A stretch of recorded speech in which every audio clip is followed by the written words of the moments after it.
వ్యవసాయ శాఖ పరంగా ప్రభుత్వం నుంచి వచ్చే సదుపాయాలు తెలుసుకునేందుకు, వాటిని పొందేందుకు స్థానికంగా ఆ శాఖ సిబ్బంది అందుబాటులో ఉండడం లేదని ప్రజాప్రతినిధులు ఆరోపించారు.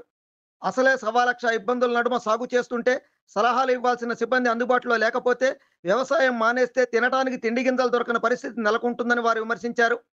అలాగే యూరియా కొరత ఉందని, అన్నదాత సుఖీభావ పథకం కొందరికి అమలు కాలేదని అల్లూరు జిల్లా ఎటపాక ఎంపీపీ సర్వసభ్య సమావేశంలో ప్రజాప్రతినిధులు అధికారుల దృష్టికి తేగా అగ్రికల్చరల్ ఏవో దుర్గా రమేష్ సవివరమైన సమాధానాలు ఇచ్చారు. అవేమిటో వారి మాటల్లోనే వినండి. ఎటపాక రావడానికి వీల్లేదు, మీరు రాజపేట పంచాయతీలు వస్తాయి అని అడుగుతుంటారు. అదే విధంగా మన తోటపల్లి కూడా అదే సిచ్యువేషన్. ఎందుకంటే రాయనపేటకి ఇబ్బంది జరిగింది. నేను లాస్ట్ టైం దాన్ని గమనించి ఒక షాప్ కి మిమ్మల్ని అటాచ్ చేయడం జరిగింది పంచాయతీ సంబంధించి.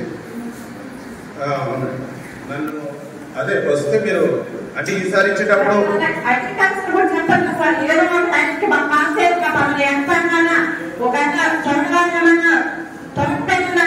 వచ్చింది మన టైంకి చెప్పలేదు. అగ్రికల్చర్ కూడా చెప్పట్లేదు, చెప్పట్లేదు. ఒకే ఫోన్ చేసినా కూడా చేయట్లేదు. ఎన్ని రోజుల నుంచి మేము ఫోన్ చేయాలి. నేను కంప్లైంట్ ఇస్తానని చెప్పాను. ఆమె కూడా రైతులు కాల్ చేయలేదు. మరి అన్నప్పుడు రైతులు ఎలా ఇబ్బంది పడతారు? అప్పుడు ఏంటంటే కోసం నైట్ అంతా పగలంతా కూర్చొని ఉండాల్సి వస్తుంది. మరి నాకు కూడా అగ్రికల్చర్ డిపార్ట్మెంట్ మరి ఫోన్ కాల్ చేసి చెప్పాలి కదా. మరి అసలు ఫోన్ ఒకసారి మంచిగా ఫోన్ కాల్ ఎక్కట్లేదంటే మరి రైతులకు ఫోన్ కాల్ ఎందుకు ఎత్తుతారు చెప్పండి ఒకసారి. మీరే మీ అగ్రికల్చర్ డిపార్ట్మెంట్ కి చెప్పండి. మరి కిరణ్ మాకు ఇన్ఛార్జ్ ఇచ్చారు. ఇన్ఛార్జ్ ఇచ్చినా కూడా ఏదో ఒక టైంకి చెప్పాలి కదా. మరి రైతులు ఎంత ఇబ్బంది పడుతున్నారు కూలియా లేక. నెక్స్ట్ టైం నేను అది మీరు అన్న విషయం వేసేది మా రాయపేట పంచాయతీలో కానీ కాకుండా ఇక రెండింటికి ఏది కూడా పెట్టట్లేదు. ఈ సీజన్లోనే పెట్టారు. నెక్స్ట్ సీజన్ ఇచ్చినా కూడా పెట్టలే పరిస్థితి మాది. రాయనపేటకి మాకు ఆ సమస్య మేడం గారు చెప్పారు. అలాగే స్థానిక నాయకులు చాలా మంది చేశారు. ఒక రాయనపేటకి వచ్చినప్పుడు ఏం చేద్దాం అనుకున్నది ఏంటంటే అక్కడే టోకెన్స్ ఇచ్చి ఎడపక్కలో తీసుకునే విధంగా మీ గ్రామంలోనే ఇచ్చేటట్టు ఆల్రెడీ మేము ప్లాన్ చేస్తాం. అది రాగానే మీకు తెలియజేస్తాం.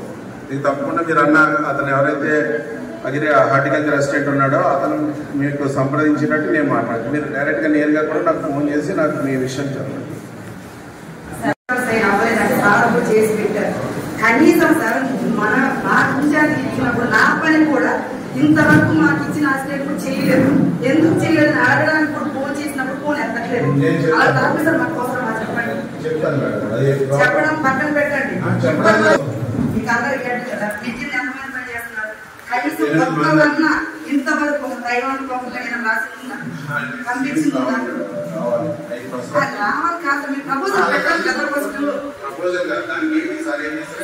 మీరు ఫస్ట్ కొత్తగా వచ్చిన ఎంప్లాయీస్ అంతా అర్జెంట్ మీటింగ్ పెట్టేసి ముందు అందరూ మాట్లాడండి. చేతకపోతే చేయొద్దు. ఎందుకంటే వ్యవసాయం చేసే రోజు కూడా లేకపోతే తర్వాత తినడానికి ఏం కూడా దొరకదు. ఇంతవరకు మీరు యూరియా ఇవ్వలేదు. రేపు సెప్టెంబర్ నెలలోనే ఈగిపోతాయి. మందులు కూడా కనీసం ఒక్కసారి కూడా వేసుకుంటే ఎలా పోతుందో చెప్పండి. రేపటి నుంచి చేయండి చెప్పండి. మీరు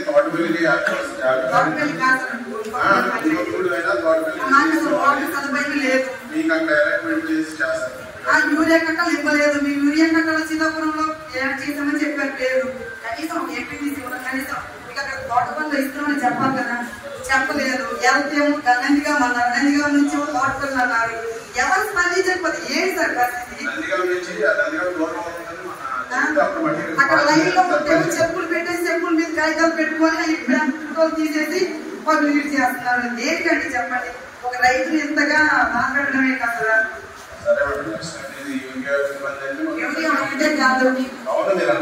ప్రతి ఓడికి అన్నదాత మీరు సరిగ్గా చేయలేదు.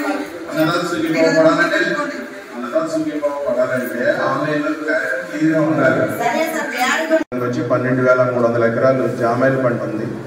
అలాగే 3,120 ఎకరాలు వరిని సాగు చేయడం జరుగుతుంది. 5,300 పత్తి పంట ఉన్నదనమాట. ఇందులో ఏంటంటే కొంచెం టెక్నికల్ ఇష్యూస్ ఉన్నాయి. అంటే మనకి ల్యాండ్ పోలవరం ప్రాజెక్ట్ గురించి కానీ రైతులు ఎక్కువగా సాగు చేస్తున్నా కానీ మనకి ఈ పంటలోకి వచ్చేటప్పటికి తక్కువగా నమోదు జరుగుతూ ఉన్నదనమాట. ప్రధానంగా ఏంటంటే జామాయిల పంట అనేది ఫారెస్ట్ క్రాప్. దానివల్ల ఏం జరుగుతుందంటే మనకి అది నమోదు చేయకపోవడం వల్ల మనం దానికి ఎరువులు ఇవ్వడానికి లేదు. కానీ ప్రధానంగా మనకి జూన్ జూలై మాసాల్లో అధికంగా కూడా జామాయిల్కి వేయడం జరుగుతుంది. కారణం ఏంటంటే దాన్ని కూడా రైతుల పరంగా చూసుకున్నప్పుడు అది కొంచెం గిట్టుబాటు ధర కానీ ఈజీగా కల్టివేట్ చేయొచ్చు, అలాగే రేటు బాగుంది. ఈ ఫ్యాక్టర్స్ వల్ల జామాయిలు ఎక్కువగా వేస్తున్నారు. మా సజెషన్ అయితే కనుక మీకు ప్రతి 4 సంవత్సరాలకు ఒకసారి కటింగ్ వచ్చేటప్పుడు మీరు ఎక్కువగా చేసుకోవాల్సింది ఏంటంటే ఆయిల్ పామ్ని గ్రో చేసుకుంటే మీకు ప్రతి ఫస్ట్ 4 years రిటర్న్స్ రావాలి. అక్కడి నుంచి ప్రతి నెల కూడా మీకు ఒక ఎంప్లాయీస్ శాలరీ అలాగా డబ్బులు పడుతుంది జరుగుతూ ఉంటాం. అయితే దీనికి నేను గ్రౌండ్ లెవెల్లో చూసినప్పుడు మనకి చుట్టూ వాటర్ ఉంది, కానీ డైరెక్ట్గా మనకి వరద ముంపుల్లో ఉన్నాం.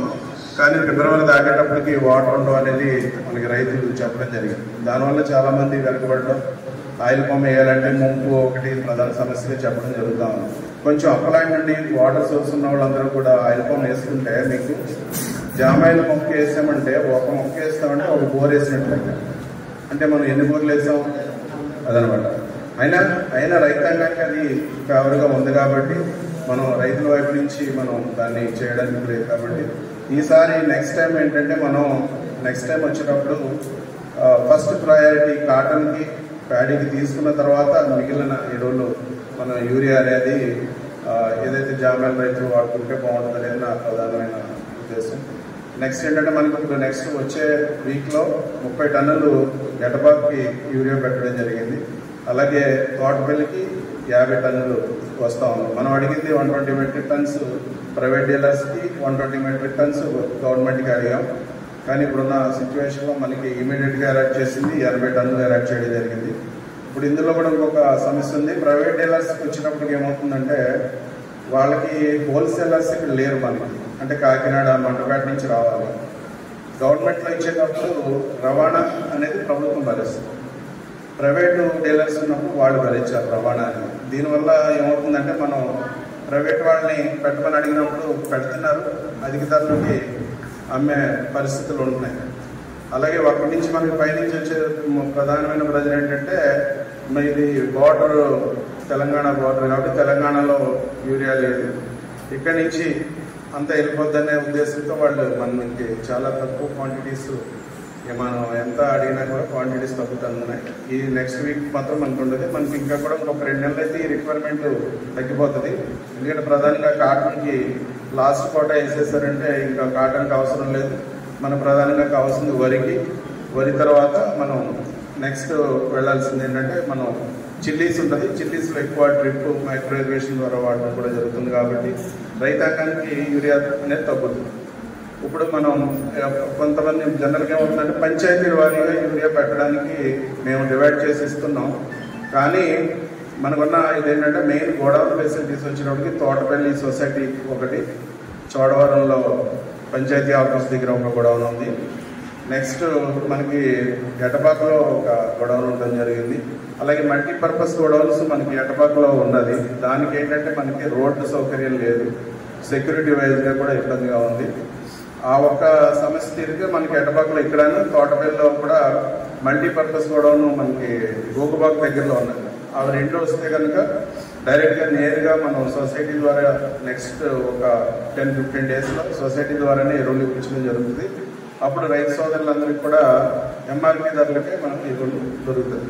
అప్పుడు ఎటువంటి ఇబ్బంది లేకుండా మనం రైతాంగం కావాల్సిన అందరూ, అంటే క్యాష్ పెట్టి కొనుక్కునే రైతులందరూ కూడా మన సొసైటీస్లోనే తీసుకోవచ్చు.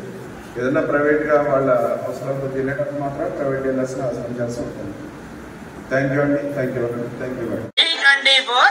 వెలది న్యూస్ ఛానల్ అందరూ చూడండి, లైక్ చేయండి, షేర్ చేయండి, సబ్స్క్రైబ్ చేయడం మర్చిపోకండి.